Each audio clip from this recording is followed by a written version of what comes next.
Welcome to today's episode of Football Scientific with me, Aaron Sauter. I'm a writer for the UFL News Hub. I cover the San Antonio Brahmas of the UFL.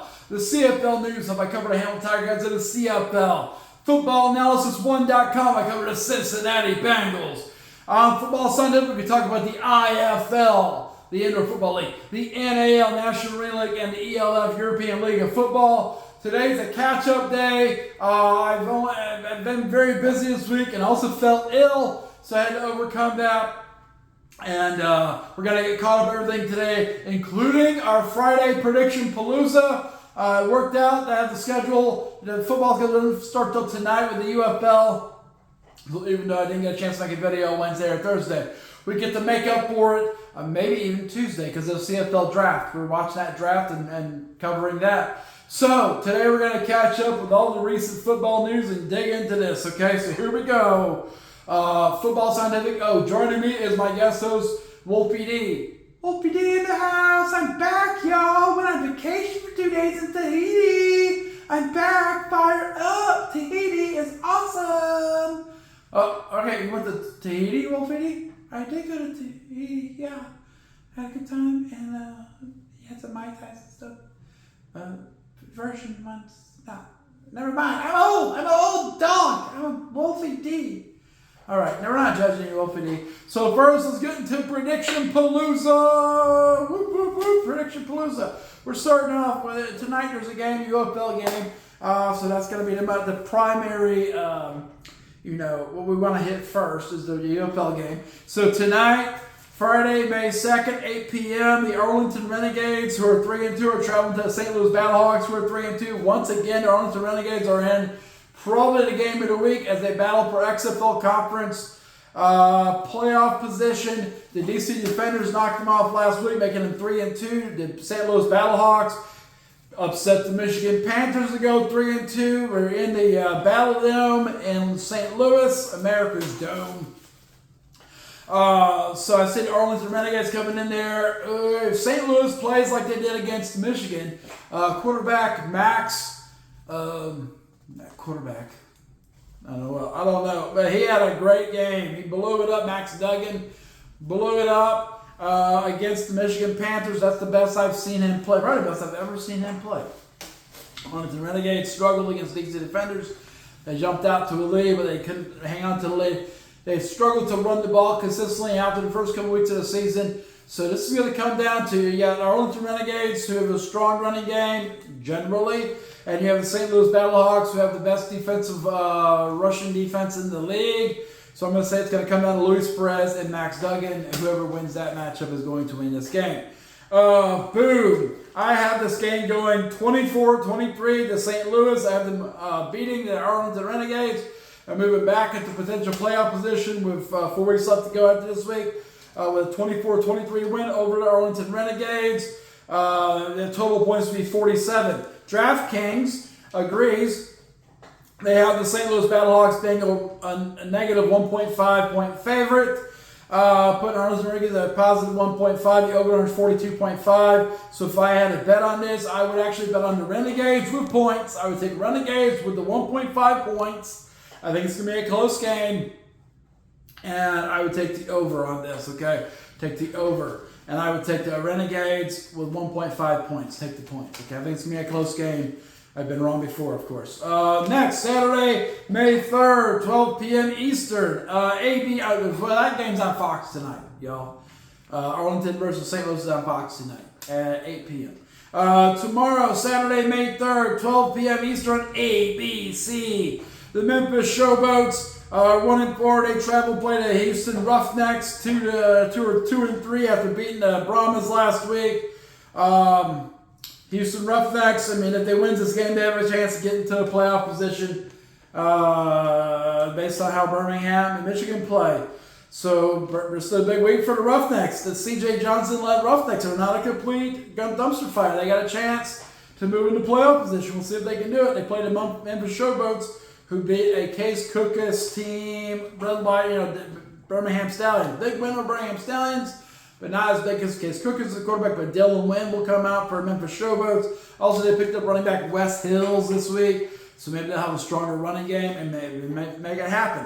I have this game going Houston Roughnecks because that defensive line, their defensive line is amazingly good. As they showed against the San Antonio Brahmas, they crushed us. Houston Roughnecks, I had Houston winning this game at home 18-15. It would be a close game, 18-15. Draft and the total points 33. So it should be a defensive battle, running the ball battle. Should be a grind them out kind of game. DraftKings agrees. They have Houston Roughnecks with a 3.5-point favorite. And so make sure Memphis Showboats a 3.5-point underdog, and they have an over/under 37.5. I don't think they'll hit that, but they might. Right now, if I had to bet on this, which I'm not going to, but if I would take the Memphis Showboats with points. I think it's going to be a close game. I got it being a 3-point game. It's 3.5-point spread. I'm taking Memphis Showboats with points, and I would take the under on this, but it depends on the week sometimes for those two teams. Okay, Sunday, May 4th, 12 p.m. Eastern. On ESPN, we got DC Defenders, who are 4-1, first place in XFL Conference. Traveling to the Michigan Panthers in Detroit, who are 3-2 in tie for first place in the USFL Conference. This could be a championship game preview here. I got the DC Defenders winning this game because of superior defense, and Michigan Panthers have lost receiver Samson Nakua for slapping the Battlehawks fan. He's only been suspended 1 week, surprisingly, for hitting a fan, but he will not be playing in this game. I think Michigan will have to run the ball. I think DC Defenders, this is going to be a matchup here. DC Defenders defense is going to come ready to shut down the run and rush the passer. Michigan Panthers are going to run the ball and try to get Bryce Perkins on the edge so we can make plays. He's been the best quarterback in the league so far this year. Although Jordan Tayamu brought them back from a deficit against the Arlington Renegades to win that game. So, I mean, he's playing pretty well. And you got to put him away. I got this game going 23-19 DC Defenders. I see the Defenders coming and upsetting the Michigan Panthers at Detroit, Ford Field in Detroit.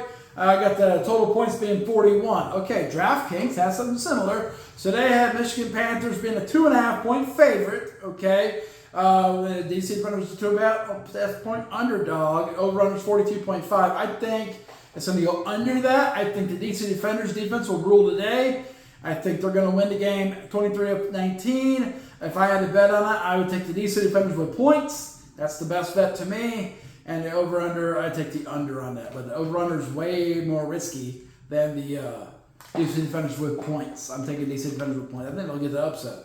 Okay, and then the game we're going to, the football side of it, we're going to this game on Sunday, May 4th, 4 p.m. Eastern. San Antonio Brahmas, 1-4, after getting destroyed last week by the Houston Roughnecks, will travel to play the Birmingham Stallions, who's 3-2. Thing is, Birmingham Stallions lost to Memphis last week. Thing is, Case Cook is going to be starting at quarterback again. Okay, thing is, Kellermont's not going to start for the Brahmas. It's going to be Kevin Hogan getting his first start in the UFL ever. He played a little bit last year, but he didn't get a start. So, Birmingham Stallions are short on running backs. They have their best receivers, but they have Case Cook is playing back there. I think this game's going to come down to the line of scrimmage. Brahmas got destroyed last week against Houston Roughnecks on an offensive line by the Roughnecks defensive line. If that happens this week, it's going to be another bad time for the Brahmas, okay? But I do think the Birmingham Stallions defensive secondary is hurting. I know the Brahmas have a hard time. You can't stop the run, but the Birmingham Stallions don't have the running backs, so it's one of those games, okay? The Brahmas might be hitting it on the right week. You know what I'm saying? They might be hitting the right week and get a chance to upset the Birmingham Stallions. I'm hoping it's not a blowout. Hate to drive 3 hours to see a blowout. We'll see. Okay, so I got this game going to Stallions. I'm not cocky enough to think we're going to upset the Stallions, although it would be cool. But I think we're going to keep it close this time. I have the Stallions winning this game 17-14 with 31 points scored overall. I think both teams are going to want to come and grind out first downs and try to control this game. DraftKings does not trust me on this, so they have Birmingham Stallions winning the game by 10 points. They got them a negative 10-point favorite. Birmingham Stallions, double-digit underdog. This is the perfect time for San Antonio to step up. They play good as an underdog. They don't play good as a favorite. So, as a 10-point underdog, I can see the Brahmas playing one of the better games of the year, like when they beat the DC Defenders. The over-under is 36.5. I know Brahmas probably won't do their part on that. So it comes down to this. I think it's going to be a grinded out game. I think it's going to go under. Got it. Okay, in the IFL. Busy week in the IFL. Tomorrow night, Saturday, May 3rd, 7:05 p.m. Eastern. We got the undefeated Quad City Steamrollers traveling to the Fisher's Freight, who are on a 3-game losing streak. I think this is a really tough matchup for Fisher's Freight after losing to Iowa last week. They're reeling. And that's what happens in the IFL. You come in as an expansion team. They started out way better than I thought they would. Okay, they started out 2-0, but I thought they'd probably get one win this year. Okay, it's hard to be an expansion team in the IFL. But they came out and got back-to-back wins to start the season. Of course, when I started picking them, then they started losing, and now they're on their third loss in a row. They're playing the Quad City Steamwheelers, who beat Jacksonville Sharks, who are probably the best team in the East for sure, with Daquan Neal on fire. So I cannot see a Fisher's Freight win here. Okay, I can't foresee it. Now, it could happen. It's on the road. You never know, but it's not that far of a trip for Quad City coming to Fisher's in Indianapolis. So it's only a couple hours, 6 hours or so, probably. That's a couple hours on a bus. Okay, all right.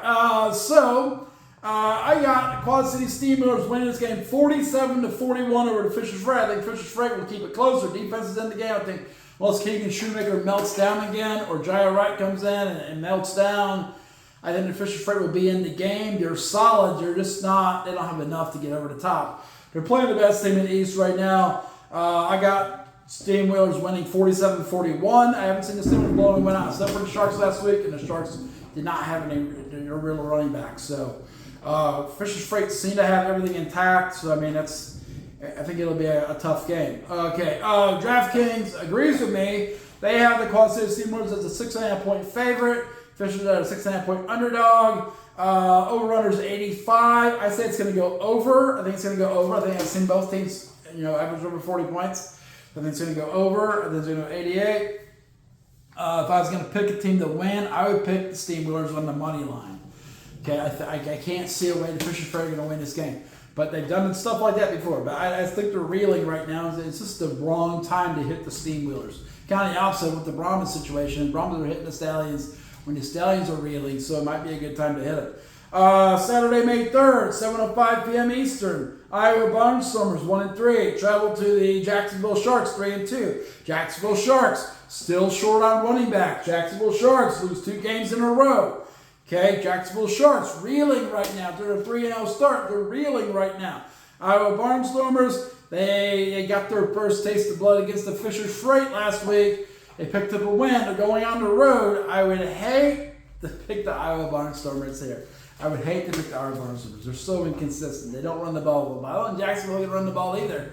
And I think Jacksonville, without being able to run the ball, they're susceptible to getting beat, especially by a big-time offense like last week against Quad City. So I got the Iowa Barnstormers coming into Jacksonville and picking up a huge 47-40 win. That would be huge, putting them at 2-3. They're going to climb back into the playoff picture if they get this win, especially against one of the top teams coming into the season in the Eastern Conference.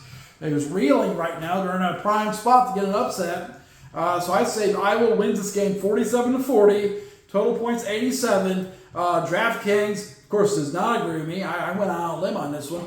Jacksonville Sharks are 2.5 points favorites. But I think this is because they got a better record, man. DraftKings don't know IFL like I do. Barnstormers, 2.5-point underdog. Over on 84.5. I think it's going to go over that. I think if it goes over that, Iowa wins the game. Boom. Okay. Next. Another Saturday, May 3rd, 8:05 p.m. Eastern. Green Bay Blizzard 3-2. Travel to the Tulsa Oilers 3-2. If you remember last time these teams played, it was shoot 'em out. Ended up being 68-68, went to overtime, 74-68 Green Bay Blizzard, because in the fourth quarter, the second half of the fourth quarter, the Tulsa Oilers kept fumbling the ball. They kept fumbling the ball and turning the ball over after playing great offense all game. Green Bay played great offense all game, the last 2 games. So, I mean, they're firing all the cylinders. Max Miller's coming out. I got this game going. Green Bay winning the game 52-43. I got them winning the game 52-43. I think Tulsa is having a hard time recovering. They got a win against San Antonio last week, though, so they may have had a chance to get their feet under. I think Green Bay's blowing up right now, and without a lot of injuries, they're gonna have a chance to go on a run here. I think, like they did last year. DraftKings has this game at even. They don't have a favorite, okay? And they have over under 87.5. So the only thing to bet on would be the over. And I got it going over 95. So, I mean, yeah, pick it up. That's probably going to be higher than that. Probably going to be in the hundreds again. So definitely the over. There's no favorite to pick. If I was going to go money line, I'd go Green Bay Blizzard money line. Okay, Saturday, May 3rd. Once again, 9:05 p.m. Eastern. Northern Arizona Wranglers are 0-4, traveling to the Vegas Nighthawks, who are 2-2. Vegas Nighthawks are going to win this game, guys. They're going to win this game, but they tend to play down to their competition. I think even though Northern Arizona is, winless, I think the Vegas Nighthawks tend to play down to their competition. They got beat last week. I mean, it's what it is, man. It's what it is. I think they won last week. I don't know. Either way. 2-2 versus 0-4. I got this game being a grinder. I think this is a chance for Northern Arizona to win this game, but I don't think they're going to be able to go over the top. They don't have enough offense, I don't believe. So I got Vegas Nighthawks winning the game 32-25. I have it being a grinding out game with Jerome Johnson grinding out first downs for the Vegas Nighthawks. 57 points would be my total. Now, DraftKings, similar but different. They picked Vegas Nighthawks by 10.5-point favorite. They think they're going to blow out the Northern Arizona Wranglers, which they might. The record said they were 2-2, 0-4. Yeah, it'd be hard to pick the Wranglers, okay? Over under 87.5. I don't think the Wranglers can't score that many points. I don't think they're going to score nothing. I mean, they'll get do their part. I think Vegas doesn't need to score that many to win this game. I think it's going to be an under. Okay, I think it's going to be an under. And I also think I'm going to go Northern Arizona with the points. 10.5 points is a lot of points, especially against a Vegas team that doesn't tend to blow people out. It's a grind them out game. So I think Northern Arizona's going to come in and grind it out and have a chance. They're going to be hanging around. It's going to be 32-25. Okay. We'll see. Okay. Last Saturday game in IFL. Saturday, May 3rd, 9:05 p.m. Eastern. Arizona Rattlers travel to the Tucson Sugar Skulls. Rattlers are 4-0. Sugar Skulls are 1-3. Sugar Skulls amped up the offense some last week, though. I don't think it's enough. Okay, I think Rattlers are going to come out. They're a more complete team. They play good defense. They run the ball. They have better quarterbacks. I think they're going to come out and run the game. Jorge Reyna won't have enough for the Tucson Sugar Skulls to get over all that. They can do a little bit, but they can't get over that. The only thing going for Tucson is it's going to be played in the Boneyard. It's going to be in Tucson. I mean, there's a chance. They're at home. But I have this game going Arizona Rattlers 55, Tucson Sugar Skulls 29. I think the Rattlers are going to run the table unless they get a lot of injuries in the near future. So, I mean, they're almost halfway point of the season. If they don't get a bunch of injuries, I think they're going to have a chance to run the table. But I got Arizona winning the game 55-29. I got total points at 84. DraftKings has Arizona winning the game by 11.5 points. They got Tucson, 11.5 point underdog, and they got over under 87.5. I would say it's going to go under. I don't think Arizona needs to score that many. I don't think Tucson's going to do their part. I think it's going to go under 87.5 at 84. And if I was going to bet on this game, I would pick Arizona Rattlers with a money line. They don't always, get the spread, but they seem hard to beat, especially for Tucson Sugar Skulls. So I'm going Arizona with the money line. I'm going under with the over-under, okay? Last IFL game this week, Sunday, May 4th, 8:05 p.m. Eastern. San Diego Strike Force travel to the Bay Area Panthers once again. 2-2, 3-1. It's a grinding out last time they played. It was a tough game last time they played. I got this game going for the Bay Area Panthers. So I started the season at 0-1, but they've been firing all cylinders since then. They got a 3-game winning streak. San Diego's been up and down, up and down, up and down, up and down. So, I mean, I got Bay Area Panthers winning this game 42-31, 42-31. He's just at Bay Area. If it's in San Diego, I can see it going San Diego's way. Okay, but I just don't see that. So, Bay Area, I got them winning 42-31 over the San Diego Strike Force. DraftKings agrees with me. They have Bay Area as a 5.5 point favorite. So San Diego's a 5.5 point underdog. They get over at 85. I don't think it's going to have to go to 85. I think the Bay Area Panthers defense will keep this game lower than that. If it gets out of control, though, San Diego has a chance to win the game. That's why I think it'll stay low scoring, because Bay Area doesn't want it to be a shootout. All right, going to the NAL. 4 games in the NAL this week, okay? Saturday, May 3rd, 7 p.m. Eastern. It's going to be on YouTube. The other one's on IFL Network, and I'll be watching on that. At least sometime I will. Boom. NAL opener for the weekend, 7 p.m. Eastern, Shreveport, Rougarou. Shreveport, Rougarou 2-2. Technically second place in the American Conference, okay? But by default, everyone else is 2-3. So they're in there. They're in there. They play the Beaumont Renegades, though. Beaumont Renegades are undefeated. They beat all the best teams in the league. Omaha Beef, Sioux City Bandits twice. The Columbus Lions. Columbus Lions are 2-3. Wheelings 2-3. Shreveport Rougarou are 2-2. Okay, if Shreveport can find a way to beat the Beaumont Renegades on the road, they will be in a solid second place at 3-2. That would be great for the Shreveport Rougarou. So I mean, I'm hoping. Me and Wolfie are hoping. We're pulling for the Rougarou. I just don't see it happening. I think Beaumont's going to be too tough to beat. They do play close games, though, but this is the weakest opponent they've played this year, so I think they'll pull away in this game eventually.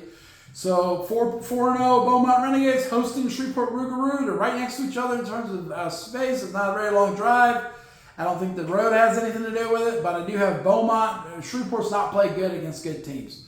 So they beat Wheeling, but they haven't played great against good teams. I got Beaumont Renegades winning this game 42-33, over under 75. There is no betting line. You can't bet on any event. So I got Beaumont winning.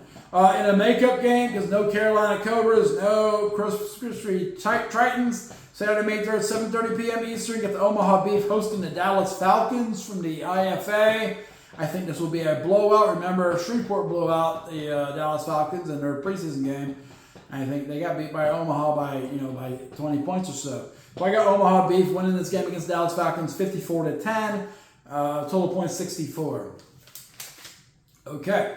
Saturday, May 3rd, 9 p.m. All the games in the NAL are on Saturday this week. No, we got one on Sunday. Look at that. Okay, Saturday, May 3rd, 9 p.m. Eastern. The Wheeling Miners, who are 2-3, traveling to the Colorado Spartans, who are 4-2. Last week, Colorado smacked down the Columbus Lions at 2-3.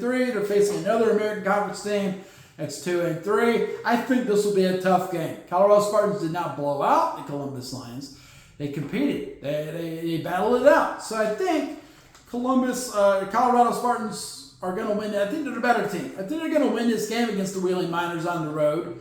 But I think they're going to barely win. I got Colorado Spartans winning 36-35. They have the passing game going last week against Columbus.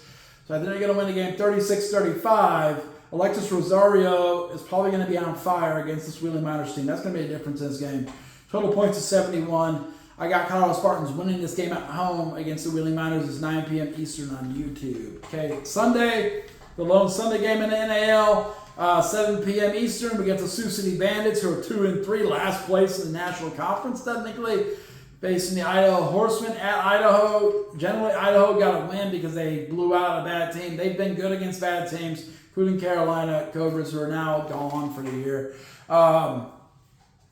Sioux City Bandits have been really good. Other than getting beat by the Beef and the Renegades twice, I think they got beat by the best two teams in the league, honestly. So, while it's easy to judge the Sioux City Bandits, I think they're better than what they seem record-wise. They've had a tough schedule.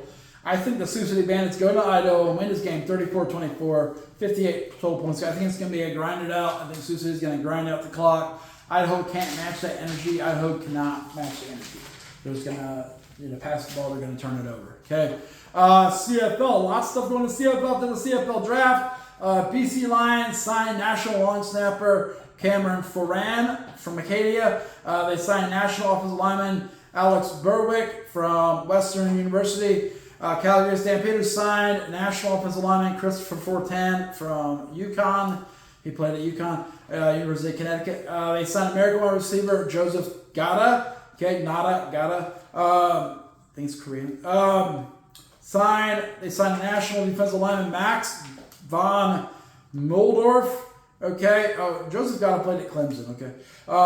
Max von Muldorf. Okay. He's going to be coming out, and we'll see what happens there. That's a crazy name. Defensive lineman, though, sounds like a tough guy. We'll see what happens. He's a national player. We got Alex Howard. Linebacker, American linebacker Alex Howard signing with the Calgary Stampeders. They're trying to load up. He played at Duke. Trying to load up, guys. Trying to load up. We'll see. Ottawa Red Blacks. They signed national defensive lineman Muta Ege. I guess. I don't know. Yeah. Got it. They signed. He's from Northwestern Oklahoma State Division II. They signed national wide receiver Keelan White, who played at Montana. They signed national offensive lineman Tristan Fortan, I think. He played at Iowa for the GGs in youth sports football. They signed national offensive lineman Samuel Carson, who played at University of Louisiana Monroe. Boop. Okay. Montreal Alouettes signed American defensive lineman Byron Bonds from Baylor. Okay.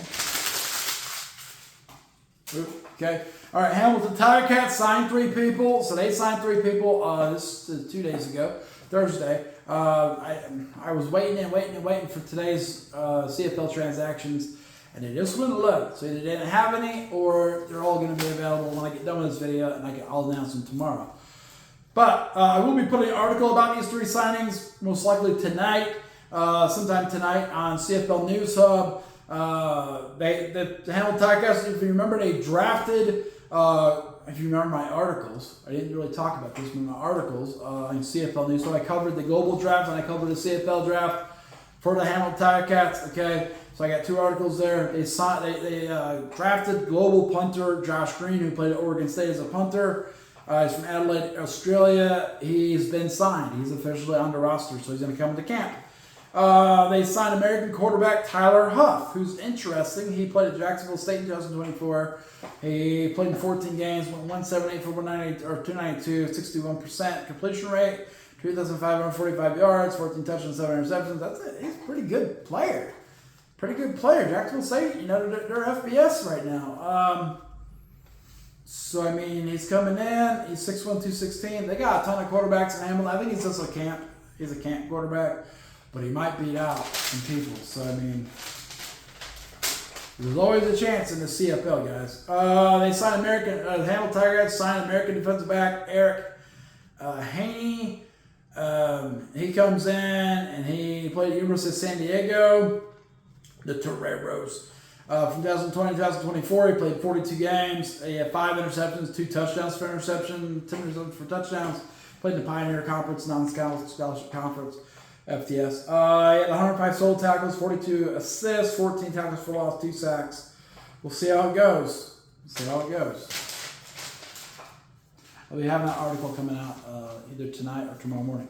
Okay, NFL news. A lot of NFL news. Cleveland Browns, they signed wide receiver Deontay Johnson to a 1-year contract. You had heard he'd been bouncing around, working out with George Pickens and stuff, trying to get something. They also signed an unrestricted free agent tender on wide receiver Elijah Moore. Why did they do that? Because he signed with the Buffalo Bills today. So because they signed an unrestricted free agent tender with him, they will get a compensatory pick to make up for losing him, okay? At least one. San Francisco 49ers, that's why it's important. They get a compensatory pick as in the supplementary draft, most likely, or next year, in the NFL draft. San Francisco 49ers have signed tight end George Kittle to a 4-year extension for $76.4 million. He got what he wanted. He got $40 million guaranteed. He sat out a little bit in workouts, but he got what he wanted. He's a top 4 tight end in the league. Washington Commanders released kicker Zane Gonzalez and signed Colts former kicker Matt Gay to a 1-year contract. Kansas City Chiefs, they will pick up a 5th-year option on cornerback Trent McDuffie and also pass rusher George Karlaftis. So they're coming back for 1 more year on a rookie contract to the Kansas City Chiefs. Los Angeles Chargers, they have signed an unrestricted free agent tender with running back J.K. Dobbins. Why? Because they're expecting him to get signed by someone else, and they want to get the compensatory pick for him leaving them. Got it. Okay. Seattle Seahawks. They released quarterback Jaron Hall. They released Michael Dowell, linebacker Michael Dowell, center Michael Novitsky, and that's the linebacker Kunish Odumegu. Okay, so those guys are released. They're being replaced by people that Seahawks drafted. Similar to the Patriots did a couple of days ago. They purged a bunch of dudes. Green Bay Packers signed linebacker, very free agent that was getting talked to about a lot of people. A very sought-after linebacker, Isaiah Simmons. He's with Green Bay Packers now. He was a 2020 NFL draft pick for Arizona Cardinals. He spent some time with the New York Giants. He's getting $84 million for that. He might be a playmaker. I was hoping the Bengals would sign him, but they can't afford that. Not right now. They're still trying to figure out something with Trey Hendrickson. So, we'll have a ton of articles next week on Football Announced, one about the Bengals. I got offered a new deal, so 10 articles a week is what I'm shooting for. So we'll see. Minnesota Vikings linebacker Andrew Van Ginkel. Heard of him? He's pretty good. He signed a 1-year, $23 million extension, so we're hanging around, see if he can put up another good year. New England Patriots released long snapper Joe Cardone. Jacksonville Jaguars are not going to pick up the 5th-year option on linebacker Devin Lloyd. They have determined that. Atlanta Falcons, they are going to pick up the option on wide receiver Drake London, who was like their top receiver last year, who's bringing this 5th-year option on that rookie contract. Okay. Boom. Let's see. Next, Baltimore Ravens.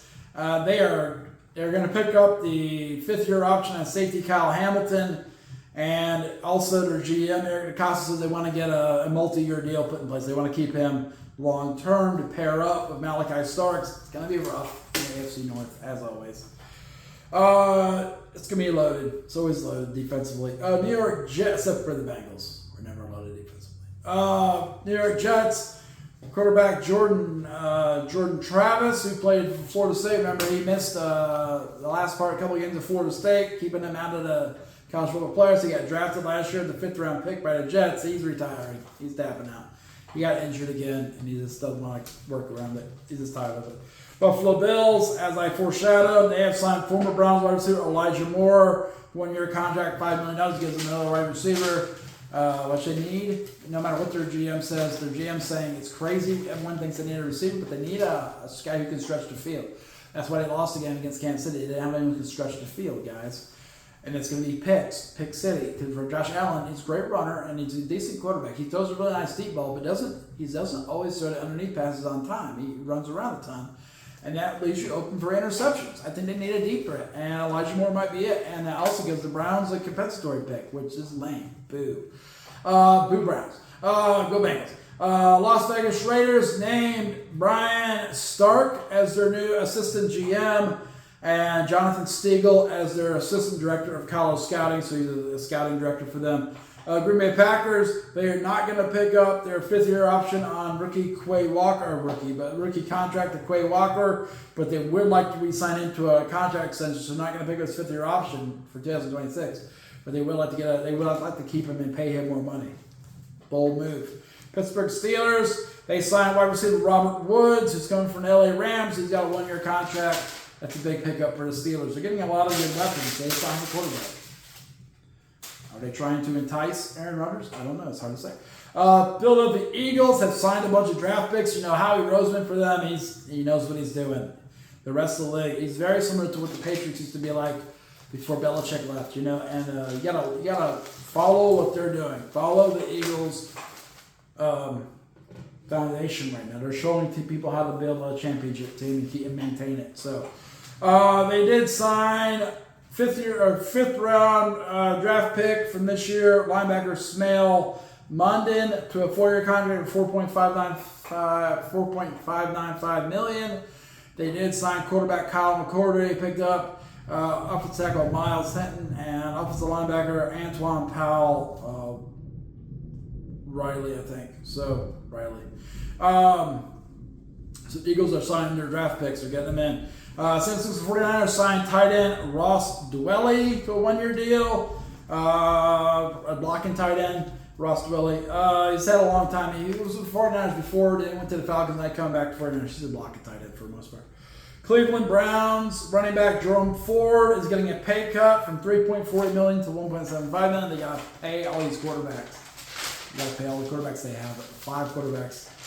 Dallas Cowboys, their number 12 pick, offensive guard Tyler Booker. They picked the guard in the first round, but whatever. They signed him to a 4-year contract, $22.5 million for his rookie deal. Chicago Bears, They are very serious about picking up running back Nick Chubb. They're a running back away from having a very good offense, in my opinion. And the defense is still suspect, but we'll see.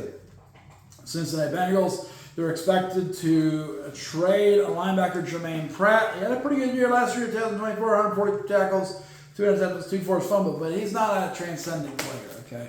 And I think you brought in Oren Burks as a Bengals team, and you brought in Demetrius Knight Jr. I think those guys are going to be transcendent players. They're going to become very good players. Jermaine Pratt, good role player though. He's probably going to be gone. He's not gone yet though, so you never know. Got it. Okay, New York Giants. They have moved first-round draft pick Evan Neal from offensive tackle to offensive guard. Wide receiver Henry Ruggs. Remember, he got arrested for drunk driving and killing someone in Las Vegas when he played for the Raiders. He's been working out nonstop in prison, he says, and there's at least 2 teams interested in signing him when he gets out of prison. That's the New Orleans Saints and the Green Bay Packers. They're keeping in close contact with him. Even if you kill someone, you got a chance in the NFL if you got speed. NFL Falcons. Okay, NFL has fined Atlanta Falcons $250,000 for defensive coordinator Jeff Ulbrich releasing the private phone numbers of several NFL draft picks to his son, who made a bunch of prank calls to Shedeur Sanders and Abdul Carter and Tyler Warren. So he basically took that private confidential information and allowed it to be released. So Falcons are getting fined $250,000 for that, and then Jeff Ulbrich directly is getting fined $100,000 for that. Drops in the bucket for Falcons. Okay, New York Jets. New York Giants. Eli Manning is looking to try and buy. He's getting a group together to try and buy a portion of the New York Giants. He wants to be part owner there. Celtics and 49ers. Looks like they have. They're coming to an agreement with offensive tackle DJ Humphries, who played for Arizona. They need him. They need him. Okay. Next, Minnesota Vikings quarterback J.J. McCarthy says he's ready to start this year. He's ready to start. He bounced back. He's good to go. He's healthy. He's ready to start. We'll see. They did get wide receiver Montego Mogg. No. Okay, never mind. Okay, so Maine wide receiver, the son of Randy Moss, Montego Moss, is going to come to the Vikings rookie minicamp. Now, if you remember, Randy Moss's son is the tight end. He got signed by the Tiger Cats and got cut. So just because you're related to Randy Moss doesn't mean you're Randy Moss. But his son's getting a chance to get a look because of name recognition with the Vikings. Now, Randy Moss was great for the Vikings. They didn't win the Super Bowl, but he got them to an NFC Championship game before the Falcons smacked them down. Miami Dolphins, they are visiting with former Philadelphia Eagles defensive back James Bradbury. They're looking to trade Jalen Ramsey back to the Rams, but the Rams are going to have to pay part of his $24.2 million bill, very similar to the Falcons trying to get rid of Kirk Cousins and have someone pay the bill on it. Pittsburgh Steelers, they are no longer looking to trade wide receiver George Pickens because it's after the draft. They can't really get any draft capital for him, so they're not worried about it. Dallas Cowboys were interested, but not anymore. Tennessee Titans, they're not picking up the 5th-year option on wide receiver Traylon Burks. Last bit of news from the ELF. They're getting ready to start their season May 17th, so they're in training camp and stuff in the European League of Football. Paris Musketeers, who should be a championship contender, have re-signed wide receiver Anthony Mahungu, who's a top European receiver. He played some time with the Philadelphia Eagles. He helped the Frankfurt Galaxy win an ELF championship in 2021 to start the first ELF championship. He's also played for the Barcelona Dragons, and last year he played for the Paris Musketeers, and he's back with the Paris Musketeers. So they have 2 top-flight wide receivers now. And they're going to be pretty good. We'll see what that quarterback does. Different quarterback. Zach Edwards is gone. Okay, so that's the week of football. We got caught up with everything. That's good. Check out the UFL game tonight. Arlington Renegades, St. Louis Battlehawks should be a pretty crazy game. We'll see if Battlehawks can knock off Arlington Renegades in a shootout. And we'll see what happens there. IFL crazy tomorrow. 5 games. NAL 3 games. Brahmas travel to Birmingham on Sunday. We'll be checking that out. If there's more CFL news, I'll announce it tomorrow in a short Saturday episode. Wolfie, do you got anything to end with? I got something to end with. I want to say happy birthday to Aaron Sauter. Happy birthday, Aaron. He's 47. Why'd you share my age on the video? Whatever. He's happy birthday to you. Happy birthday to you. Happy birthday to Aaron Sauter. Happy birthday to you, the maker of football scientific. Let's go, Rougarou! Beat the Beaumont Renegades! Yes! All right. Thanks, Wolfie D. All right. Thanks for the song. Okay. It appears football scientific is open for tonight. We've caught up in the last 3 days of business. Expect some articles coming out. I got a preview from a Brahmas perspective about this Birmingham game coming out tonight or tomorrow. We got a couple signings by the Brahmas that I'll talk about in an article. And then we have Hamilton Tirecast signed a few players as well. We'll see how it goes, okay? A bunch of articles coming next week about the Bengals on footballanalysis1.com, so check it out. The Football Scientific portal is now closed.